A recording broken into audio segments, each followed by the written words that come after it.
नमस्कार. दीप्स रेसिपीमध्ये तुमच्या सर्वांचे मनपूर्वक स्वागत आहे.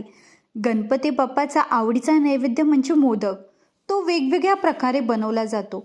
त्यातलाच एक प्रकार म्हणजे गव्हाच्या कणकेपासून बनवलेला उकडीचा मोदक. तो मी आज तुम्हाला बनवून दाखवणार आहे. त्यासाठी प्रथम मोदकासाठी आपण सारण बनवून घेऊया. एका पातेल्यामध्ये 1 चमचा तूप गरम करून त्यात 1 वाटी खोवलेला नारळ घालावा. हे 2 मिनिट छान तुपामध्ये परतून घ्यावे. आता यामध्ये अर्धी वाटी बारीक चिरून घेतलेला गूळ घालत आहे. हा गूळ तुम्ही बारीक चिरून किंवा किसूनही घेऊ शकता. मध्यम आचेवर सारण एकसारखे हलवत राहावे. आता गूळ बऱ्यापैकी वितळला आहे. गुळाला जे एक्स्ट्रा पाणी सुटलेलं आहे ते आटेपर्यंत मिश्रण परतून घ्यावे. पण मिश्रण जरा ओलसरच असलं पाहिजे.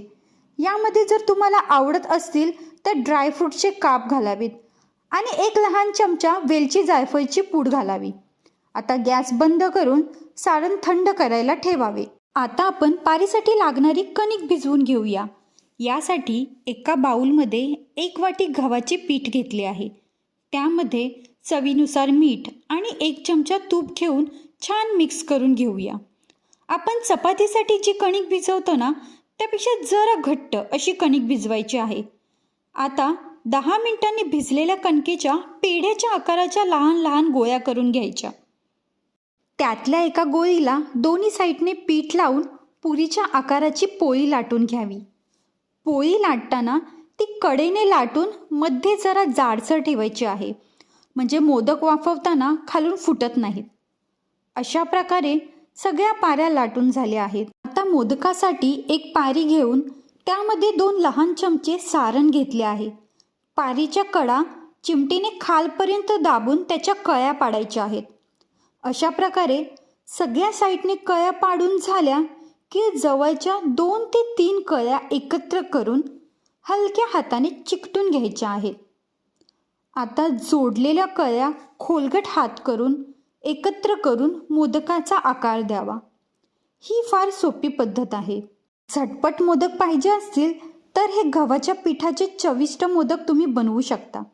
अशा प्रकारे सगळ्या मोदकांना आकार देऊन झाला आहे.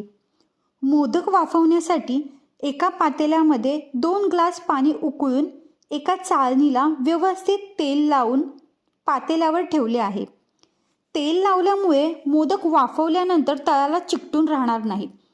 चाळणीमध्ये एक मोदक व्यवस्थित ठेवावेत आणि झाकण लावून 20 मिनिटं मध्यम आचेवर वाफवून घ्यायचे आहेत. आता 20 मिनिटं झाले आहेत. गॅस बंद करून झाकण काढून घ्यायचे आहे. तुम्ही पाहू शकता आपले मोदक व्यवस्थित वाफवले गेले आहेत. हे गव्हाच्या कणकेचे मोदक खायला खूप चवदार लागतात आणि झटपट फस्त पण होतात. तुम्हाला ही गव्हाच्या कणकेच्या मोदकांची रेसिपी आवडल्यास लाईक, शेअर, सबस्क्राईब करा आणि कमेंट करायला विसरू नका.